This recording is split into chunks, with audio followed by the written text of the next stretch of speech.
So last Sunday I dropped a video kind of just evaluating the Texans coaching staff. And I'm going to be continuing that series with the quarterbacks.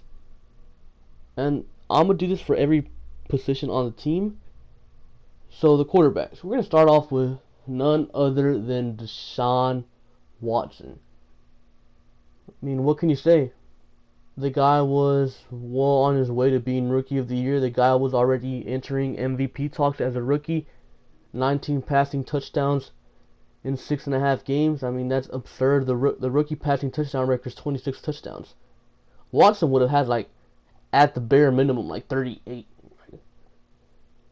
God, the guy was a beast. It's kind of unfortunate that things went how they did with his injury. But, you know, it might have been a blessing in disguise because now the Texans really know what they need on the offense, which is pretty much offensive line. I don't want Deshaun Watson being a quarterback that masks a bunch of issues on the team.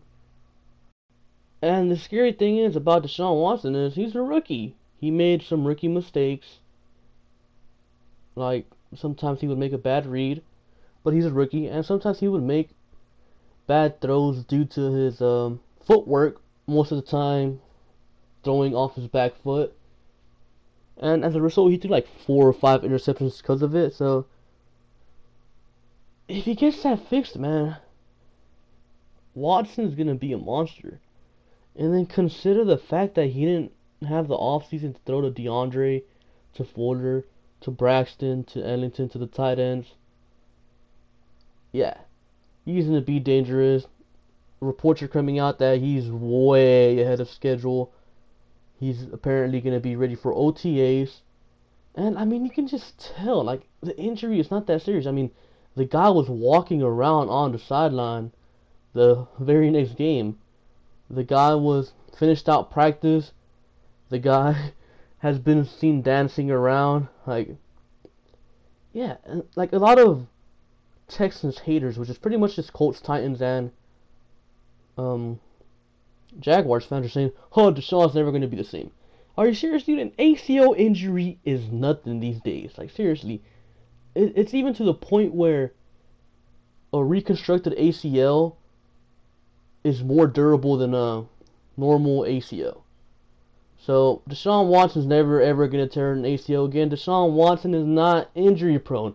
I don't know where this narrative came from, but it's got to stop. Deshaun Watson, this franchise, the Texans finally have the franchise quarterback. Now, when Watson went down, in comes Tom Savage. You know, it's hard to hate Tom Savage. He's a good guy. He's a good teammate. But, God, is he awful. There was times where he did look better, but his footwork's off sometimes. Decision-making's terrible. Has a knack for fumbling the ball. He chokes during clutch time. Saw it twice against Tennessee and Baltimore. So, and actually the third time against the Colts. So, yeah, Tom Savage, I don't think he should be back next season. Then Savage got hurt. In comes T.J. Yates, man.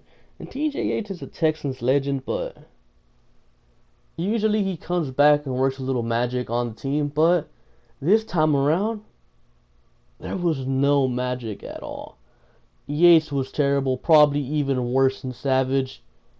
So Yates out of here. And then Taylor Heineken. I know it's Heineken, but Heineken. Yates got hurt, and then in comes Heineken for like what, a drive, maybe 2. Yeah, he's not backup material either. So a lot of people want to blame the Texans for why the hell do you not have a backup quarterback? Well, I mean, how can you expect a team that just now got their franchise quarterback to have a backup quarterback, you know? So I'm not really too mad at them for not being prepared if Watson went down. And, you know, I think Watson's going to be fine moving forward. But there's always what if scenarios, and of course, it's better to be safe than sorry. So I think the Texans in the offseason should definitely take a look at some quarterbacks, some backup quarterbacks. Not just one, two. Why? Well, for whatever reason, when the Texans carry two quarterbacks, injuries to the quarterback are just crazy. And in fact, last year, Brock Osweiler was the only time we had a quarterback not go down at all. Because year one, we had, with Bill O'Brien, that is, we had Fitzpatrick go down with a broken leg. We had Ryan Mallett tear his pec. Tom Savage, I forgot what happened to him. I think he also broke a leg or something. I forgot. Or a knee. We had, I think Yates tore an ACL. No, Yates tore an ACL in 2015. Brian Hoyer suffered concussions. So, and then we had 2016. Osweiler was healthy all season long. Tom Savage suffered concussions. So, yeah, there's definitely an issue here with the quarterbacks, and some of it is just bad luck. How, like, when Fitzpatrick broke his leg and Yates tearing his ACL, I just think that's bad luck. But the concussions and all that stuff, I just think that can be avoided with a better offensive line. So, go fix the offensive line. And I also think we need a third quarterback, because I say we need to get a rookie. Okay, so say we get, I don't know, an A.J. McCarron or backup quarterback. Because there is a lot of people throwing around Teddy Bridgewater, Case Keenum, Tyrod Taylor. But realistically, guys, they are just way out of the Texans' price range. Even though we do have that amount of cap space, but we really have to focus on offensive line and secondary. We can't go spending some crazy money on a backup quarterback like Case Keenum, Teddy Bridgewater, or Tyrod Taylor, which are all three going to probably want above $10 million. So I say we go a little bit cheaper and then sign or draft a rookie quarterback and groom him to be like the backup, like your designated backup, the one that's going to be there. Maybe not long term, but for a good while. I just think we should carry 3 quarterbacks this season. Kind of sucks wasting a roster spot on 3 quarterbacks, but again, better safe than sorry. We saw what happened this season once Watson went down. We saw what happened when Rodgers went down. We've seen before what's happened when Big Ben goes down. So, I definitely think we need to target some quarterbacks.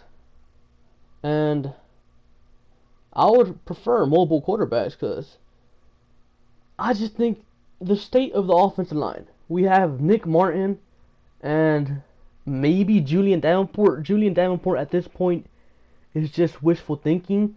Same thing with David Quisenberry. So right now we only have one for sure thing on the offensive line, and that's Nick Martin.